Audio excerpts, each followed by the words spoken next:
Thank you, Presiding Officer. In recent weeks, we've witnessed a sickening outbreak of gangland violence across the country. 2 Scottish drug dealers have now been shot dead in Spain. Their gang has waged a turf war in Scotland's streets since the dawn of devolution, and this has mutated to include proxy groups, including the US-sanctioned Kinahan cartel. These parasites grow rich by preying on society's most vulnerable. These cowards cause terror and death with guns, knives and firebombs. These thugs go after journalists, politicians, businessmen, police and prison officers. Organised crime is out of control and communities are living in fear. Does John Swinney accept that the Scottish Parliament has failed to tackle organised crime in Scotland? First Minister. There was an awful lot in what Mr Findlay said originally, with which I agreed, because organised crime is intolerable, it is unacceptable, it requires the forensic attention of our police and criminal justice authorities to tackle it, and that is being undertaken within Scotland on a relentless basis by Police Scotland and by the criminal justice authorities. I would expect the authorities to pursue that level of scrutiny and activity, and that is what is happening. So I don't agree with Mr Findlay's conclusion that he ended his question upon. Russell Findlay.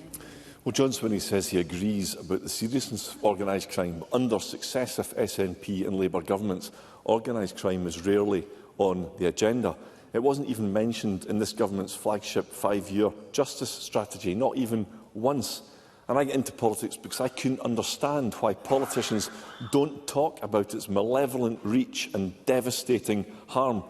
Local frontline policing is absolutely critical. And the Scottish Police Federation has said, and I quote, "The bottom line is the intelligence in organised crime groups and terrorism comes from the communities.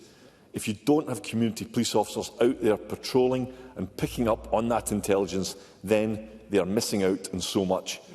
And under the SNP, however, officer numbers have fallen by nearly 1,000. So does John Swinney accept the view of frontline officers that his government's decision to reduce police numbers inevitably fuels organised crime? First Minister. There are quite a number of flaws in the argument that has been put forward by Russell Findlay.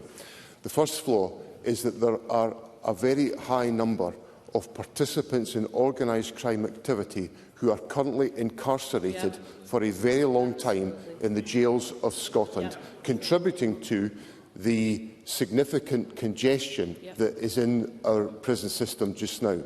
And one of the operational challenges for the Scottish Prison Service, which is why I admire their work so strongly, is that they are having to ensure that our prisons remain safe internally because of the number of members of organised crime groups who are housed in our prisons, because they cannot be housed together for the danger of internal stability to our prisons.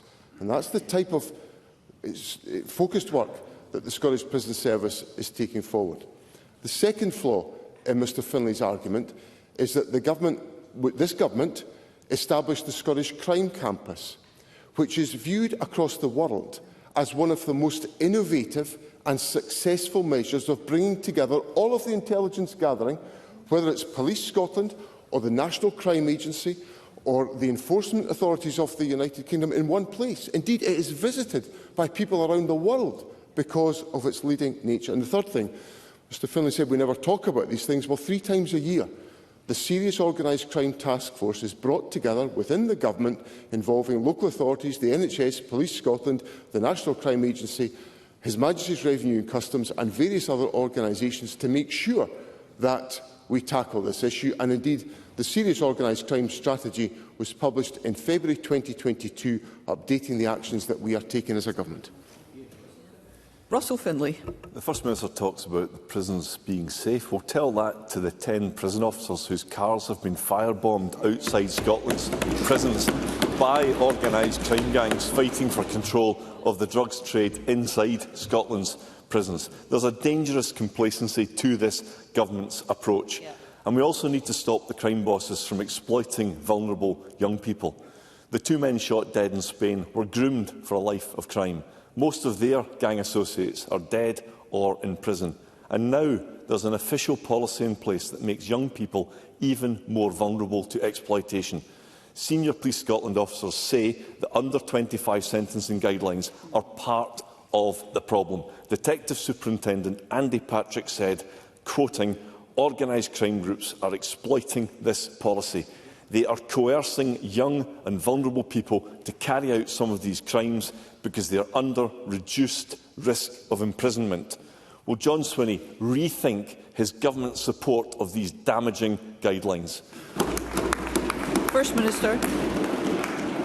Not for the first time, Presiding Officer, I cannot allow Mr Findlay's remarks to stand about the under-25 sentencing guidelines.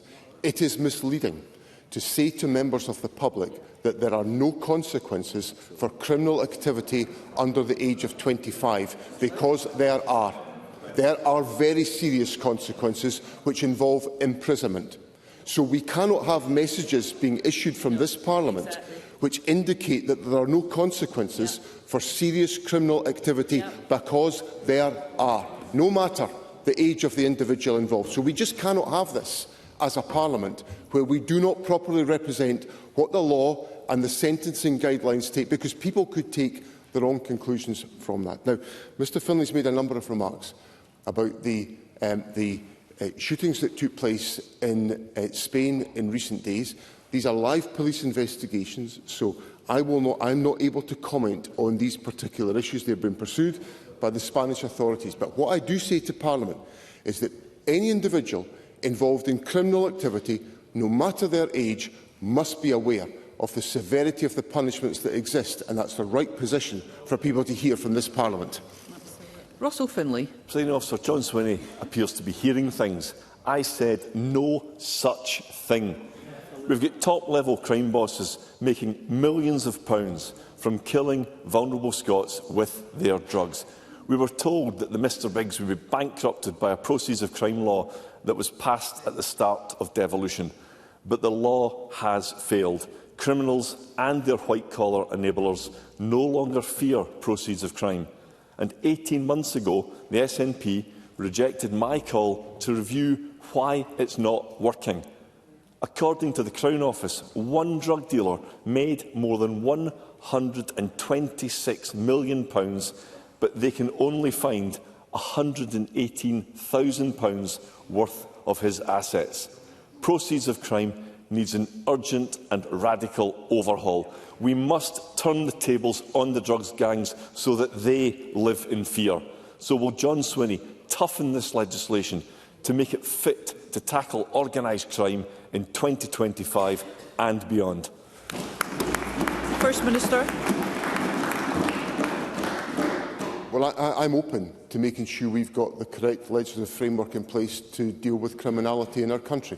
That's why the government brings forward legislation. So Mr Findlay is making suggestions about an area of policy that could be considered for strengthening.